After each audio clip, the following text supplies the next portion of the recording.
Continuando a leitura da Bíblia, Atos dos Apóstolos, capítulo 16. Chegou também a Derbe e a Listra.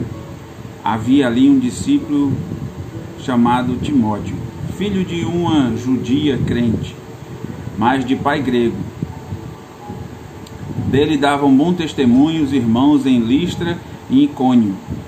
Quis Paulo que ele fosse em sua companhia, e por isso circuncidou por causa dos judeus daqueles lugares, pois todos sabiam que o seu pai era grego. Ao passar pelas cidades, entregavam os irmãos para que as absorvessem as decisões tomadas pelos apóstolos e presbíteros de Jerusalém. Assim as igrejas eram fortalecidas na fé e dia a dia aumentavam em número. E percorrendo a região frígio-gálata, tendo sido impedidos pelo Espírito Santo de pregar a palavra na Ásia, defrontando Mícia, tentava ir para Bitínia, mas o Espírito de Jesus não o permitiu. E tendo contornado Mícia, desceram a Troade. À noite sobreveio a Paulo uma visão na qual um varão macedônio estava em pé e lhe rogava, dizendo: passa a Macedônia e ajuda-nos. Assim que teve a visão, imediatamente procuraram partir para aquele destino, concluindo que Deus nos havia chamado para lhes anunciar o Evangelho. Tendo, pois, navegado de Troade, seguimos em direitura a Samatrácia. No dia seguinte, a Neápolis, e dali a Filipos, cidade da Macedônia, primeira do distrito e colônia. Nessa cidade permanecemos alguns dias. No sábado saímos da cidade para junto do rio, onde nos pareceu haver um lugar de oração.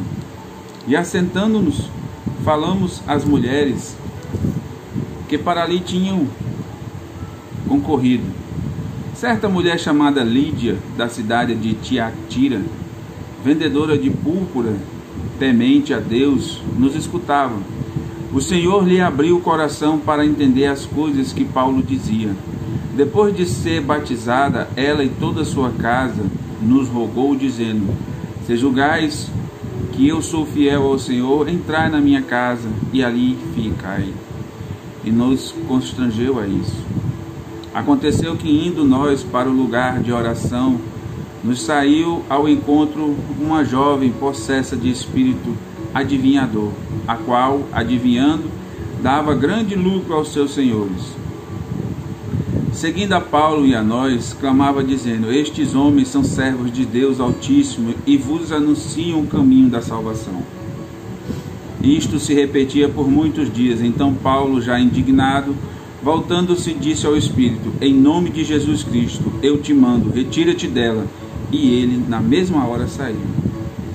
Vendo os seus senhores que se lhes desfizera a esperança do lucro, agarrando em Paulo e Silas, os arrastaram para a praça, à presença das autoridades, e levando-os aos pretores, disseram: estes homens, sendo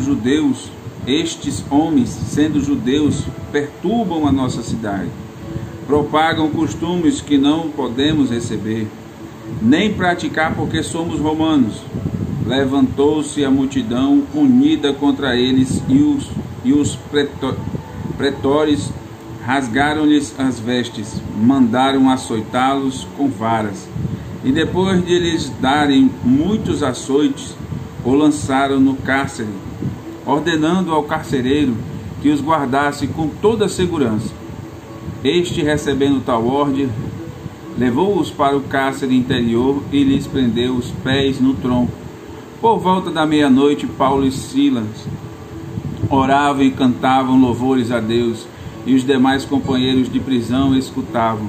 De repente sobreveio tamanho terremoto que sacudiu os alicerces da prisão, abrindo-se todas as portas e soltaram-se as cadeias de todos. O carcereiro despertou do sono e vendo abertas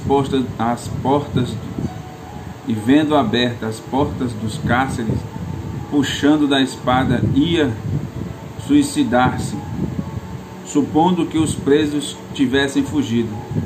Mas Paulo brandou em voz alta: não te faças nenhum mal, que todos aqui estamos. Então o carcereiro, tendo pedido uma luz, entrou precipitadamente e, trêmulo, prostrou-se diante de Paulo e Silas. Depois, trazendo-os para fora, disse: senhores, que devo fazer para que seja salvo? Responderam-lhe: crê no Senhor Jesus e estarás salvo, tu e tua casa. E lhe pregaram a palavra de Deus e a todos o de sua casa. Naquela mesma hora da noite, cuidando deles, lavou-lhes os vergões dos açoites. A seguir foi ele batizado e todos os seus. Então, levando-os para a sua própria casa, lhe pôs à mesa e com todos os seus manifestavam grande alegria por terem crido em Deus. Quando amanheceu, os pretores enviaram oficiais de justiça com o seguinte ordem: põe aqueles homens em liberdade. Então o carcereiro comunicou a Paulo estas palavras. Os pretores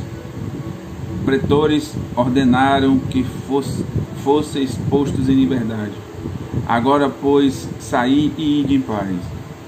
Paulo, porém, lhe replicou: sem ter havido processo formal contra nós, nos açoitaram publicamente e nos recolheram ao cárcere, sendo nós cidadãos romanos.